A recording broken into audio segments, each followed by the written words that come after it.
Good day. This is Calvin, Professor C. Happy New Year to every one of you. I have taken a 3 week vacation, so I just came back and I wish every one of you a prosperous 2020 and all of you make a lot of money, a lot of approval, a lot of business. Okay? So this year, since this is the first video for 2020, I would like to do a review of what happened in the mortgage industry in 2019. Now there are a couple of rules change, and that would be affecting us as a mortgage agent as well as your customer. So let's look at what has happened in 2019. So the first one, and probably the biggest one, is the first time buyer incentive program. Now I have spoken that kind of in detail when it launched, so I think I will put a link right there. So if you need to know the detail, just click that link and watch that video. But basically, for those people who are making family household income less than $120,000 and have less than 20% down payment, you can get 5% or even up to 10% of the purchase price from the government as a down payment. So say that you have 10% down payment, the government give you another 10 if you're buying pre-construction home. But there are some restrictions, like it cannot be more than 4 times your salary and all that. So if you want the detail on that, go watch that video that I have. But overall, is an incentive that I think is in a good direction. Practically speaking, it is more suitable for people living in the rural area, because Toronto or Vancouver or even I think Montreal, Ottawa, this program is not as effective because there's a maximum price cap that you can utilize. And to be very honest, you can buy nothing in Toronto with that price range.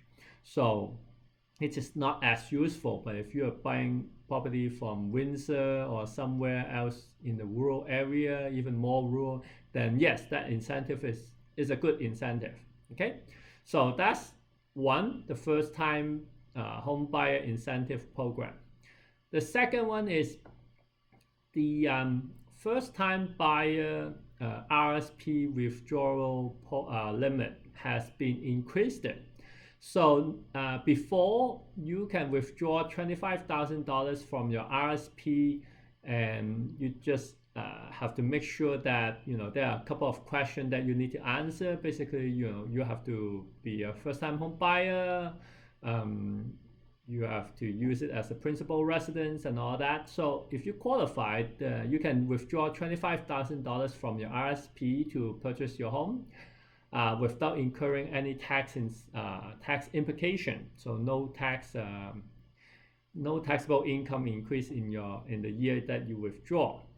Now it has been increased to $35,000.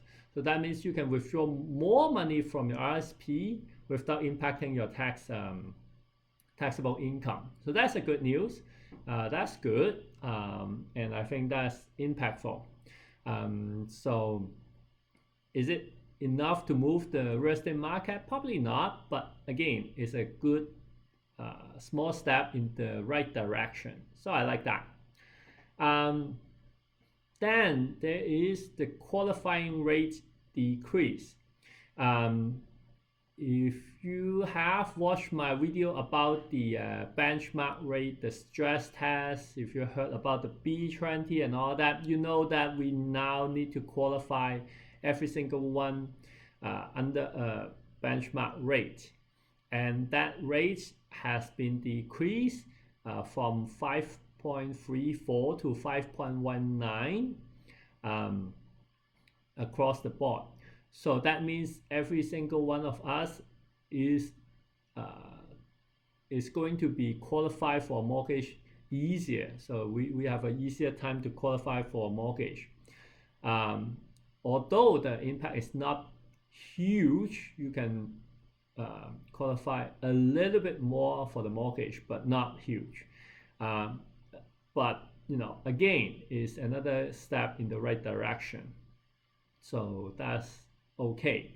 And then, because 2019 is an election year, federal election year, we have two parties that promised they're going to change even more. So first, I'm going to talk about the liberal one because they won. So hopefully they honor their promise, right? So as I mentioned before, first-time homebuyer incentive program, the maximum household income is now maximum at $120,000. The liberal actually, when they are doing the election campaign, they had promised to increase that to $150,000. So that is one promise that they said they're going to do. And then instead of 4 times the salary, they said that they're going to change the rules to 5 times the salary, so that the maximum home price you can purchase is even higher. Like if 150,000 times 5, that would be $750,000 maximum. So that's good. I think that increased a lot from 4 times 120,000, which is about 480. The technical one is not like that, but it's almost the same. So 480 increased to 750. That's pretty good. So hopefully Liberal Party would honor their promise and did not say no at the end. PC Party also promised that they will change the stress test. Currently, the stress test is, if you have less than 20% down payment, the stress test is qualify under the 25 years amortization. He said that they're going to change it to 30 years, and so that should be a good news. But anyway, I won't talk about it too much because they lost the election, so I don't think that would that would come out anytime soon.